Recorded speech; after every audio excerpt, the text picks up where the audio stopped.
इलाके में पेरिस के अंदर एक जगह है दारुल वसाइक अल कौमिया, उसके अंदर मदीना शरीफ से ये किताब छपी है, अरबी ज़ुबान में थी। उसके अंदर ये बात मौजूद है कि उन्होंने लिखा कि उस फ्रांस के इलाके में एक मुसव्वदा मौजूद कहा जाता है। उस मुसव्वदे के अंदर एक काफिरों की इज्तिमाई मीटिंग की सूरत हाल लिखी गई और काफिरों ने मुसलमानों के ख़िलाफ़ ये मीटिंग की थी कि मुसलमान ऐसी कौम है जिसको जंग के ज़रिए से तो हराया नहीं जा सकता, लिहाजा इनके ख़िलाफ़ कुछ इक़दाम ऐसे करें कि ताकि मुसलमान हमारे महतात हो जाएं। तो उस वक़्त गैर मुस्लिम कौम जब सर जोड़ के बैठी तो उन्होंने चंद चीज़ें इस मामले में सामने रखी कि ये चीज़ें करना हमारे लिए ज़रूरी हैं। पहले नंबर पर उन्होंने ये कहा कि हमें जो करने वाला काम है वो ये है कि मुसलमान कायदीन और हुक्मरानों को कभी आपस में मुत्तफ़िक न होने दिया जाए, इनके दरमियान तफरका डाल के रखा जाए। मुसलमानों के जो लीडर्स हैं, कायद हैं, हुक्मरान हैं, ये कभी इत्तेफाक न कर पाएँ, क्योंकि मुसलमानों का इत्तेफाक काफिरों ने कहा हमारे लिए ज़हर कातिल है। ये मुसवदा तैयार करने का उनका मतलब था कि यहूदी और ईसाई तंजीमें इस पे पूरा वर्क करेंगी कि मुसलमानों को कभी इकट्ठा नहीं होने देंगी, किसी सूरत में भी मुस्लिम हुक्मरानों को भी इकट्ठा नहीं होने देंगे। और ये उनका पहले ही सोच थी कि हम इस्लाम को मिटाने के लिए इनको आपस में कभी यकजा न होने दें। और ये बहुत पुरानी बात है, जिसके बाद ये इख्तिलाफात चले कि फ़लाँ बरेलवी है, फ़लाँ देवबंदी है, फ़लाँ में ये है, फ़लाँ में ये है। हमें इन मसाइल में उलझा दिया गया। मुसलमान कौम का सिर्फ ये नहीं था कि हम सिर्फ ये साबित करते रहें कि हुजूर नूर हैं कि नहीं है, सरकार के पास इल्म गैब है कि नहीं है। हमें इन मसाइल में उलझा कर काफिर ने हमारे अंदर से हमें खोखला करने की कोशिश की और मुसलमानों के जो कायदीन थे, हुक्मरान थे, उनको आपस में मुत्तहिद न होने दिया। अंदरूनी तौर पर ये साजिशें शुरू हो गईं। अब इस चीज़ के झगड़े पर 3-3, 4-4 घंटे मुनाजरे होते रहते हैं कि तीसरे दिन कॉल भी करना चाहिए कि नहीं करना चाहिए, हाथ उठा के दुआ मांगनी चाहिए कि हाथ उठाए बगैर दुआ मांगनी चाहिए, नमाज के दौरान हाथ यहाँ पे बांधने हैं या यहाँ पे बांधने हैं। इन मसाइल पर हम सारी अपनी तवानाई को सर्फ कर रहे हैं। मुसलमान का सिर्फ़ और सिर्फ ये काम नहीं था, इस्लाम के हुकूक के एतबार से मुसलमान की और भी काफ़ी ज़िम्मेदारियाँ थीं।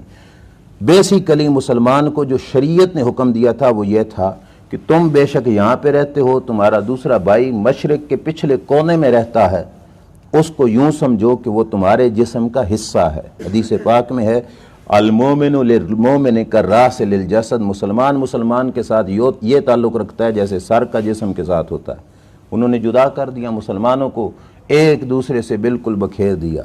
और इस कदर हम बिखरे कि एक मुल्क में रहकर, एक दुनिया में रहकर, बल्कि एक घर में रहकर हम पता नहीं 5-5 शख्सियतें बनी हुई होती हैं। और एक वक्त था कि पूरी दुनिया में रहने वाले मुसलमान एक शख्सियत शुमार होते थे और हम एक घर में रहकर भी कई मुख्तलिफ किस्म की सोचें हैं। तो पहला हमला ये उन्होंने अपनी तरफ से किया कि मुसलमानों को कभी इत्तेफाक नहीं करने देना। दूसरी चीज़ सोच देखना, कहा कि नेक और सालेह क़यादत को कभी भी ऊपर नहीं आने देना।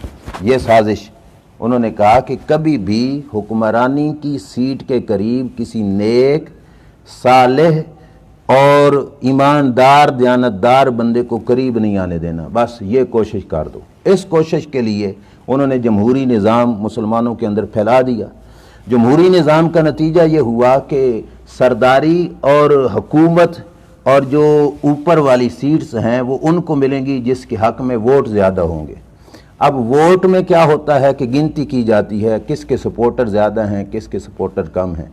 अगर गिनती के लिहाज से देखा जाए तो नेक लोगों गिनती में थोड़े हैं, गिनती के लिहाज से तादाद थोड़ी होगी। आप मस्जिद में बैठे हैं, रमज़ानुल मुबारक है, हम अपनी तादाद भी गिन लें और किसी सिनेमा के अंदर बैठने वालों की भी तादाद को गिन लें या किसी शादी पे होने वाले फंक्शन पे लोगों की इज्तिमाई सूरत हाल में जो तादाद होती है उसको भी गिन लें तो बहुत थोड़े ये लोग होंगे जिनका ताल्लुक़ दीन के साथ जो है होता होगा।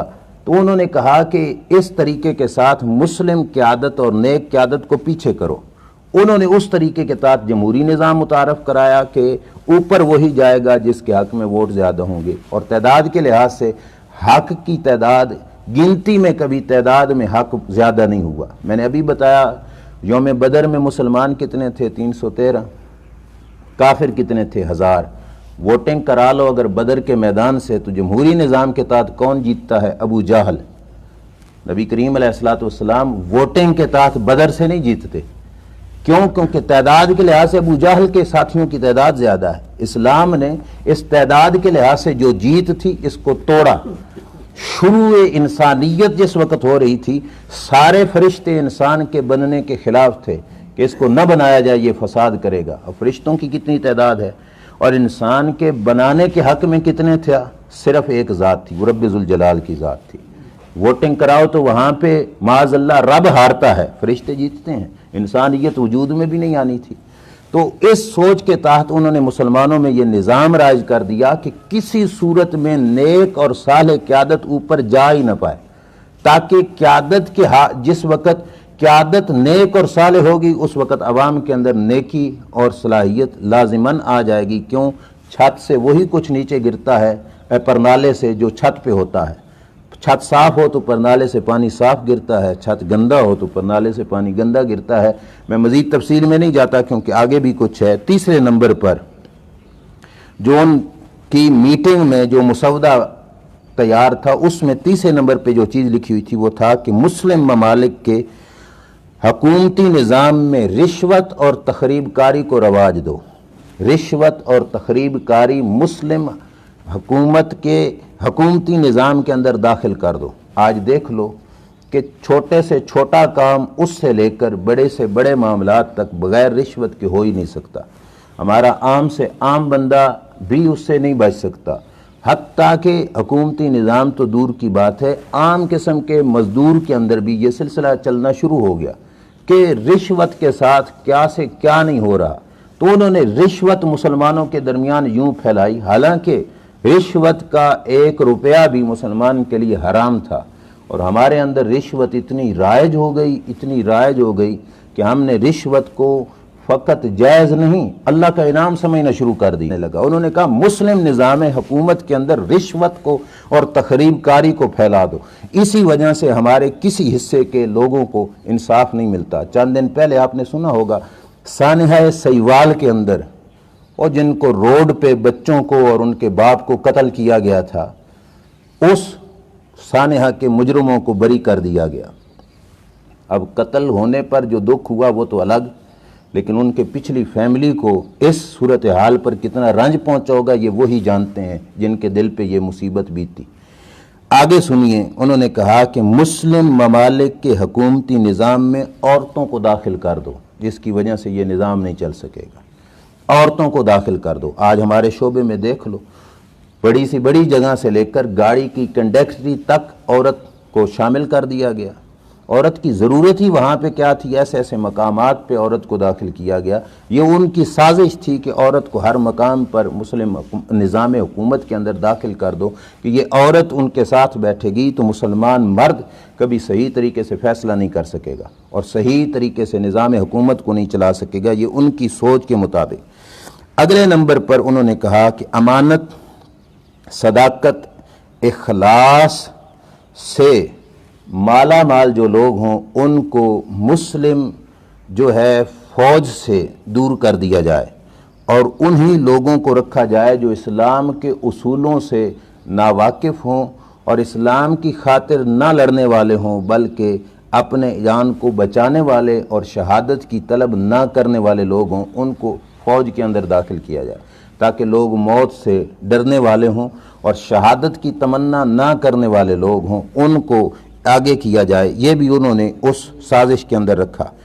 5ویں نمبر پر انہوں نے یہ رکھا، یہ چیز بھی ذہن میں رکھنا کہ عرب ممالک کے قرب و جوار کے اندر ایک یورپی ریاست قائم کی جائے، یورپی ریاست کے جو عرب کے قریب قریب ہو لیکن اندر سے وہ یہودیت کو مضبوط کرے۔ کہا کہ ایسے لوگ، ایسی ایک ریاست قائم کر دو عرب کے قریب۔